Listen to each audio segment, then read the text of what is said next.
আল্লাহ বলেন, মানুষ কি ভেবেছে সে শুধু বলবে আমি ইমানদার আর তাকে আমি জান্নাতে ঢুকাই দিব? না, কখনো না, কোশ্চিন কালেও না।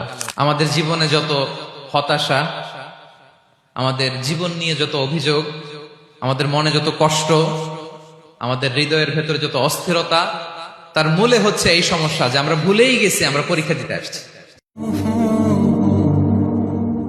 এই পৃথিবীর ফিচার হচ্ছে এখানে বিপদ থাকবে, বিপদ ছাড়া কেউ থাকবে না। স্ট্রাগল থাকবে, কষ্ট থাকবে, ঝুঁকি থাকবে, রিস্ক থাকবে, এবং নানা ধরনের বিপদ আপদ দিয়ে আল্লাহ তাআলা আমাদেরকে পরীক্ষা করবেন। এটা মাস্ট, এটা আমাদের মাইন্ডসেটে নিয়ে নিতে হবে।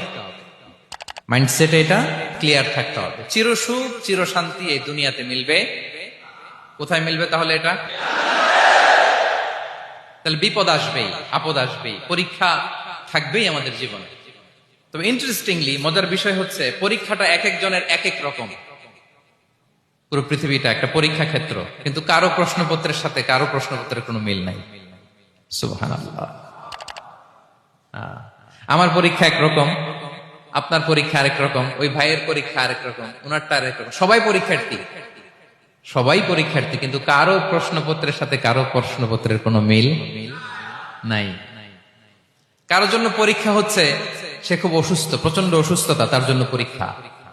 ক্যান্সারের রোগী, দুরারোগ্য ব্যাধি, ডক্টর বলছে 4th স্টেজে চলে আসছে, কয়েক মাস বাঁচতে পারে, এটা তার জন্য পরীক্ষা।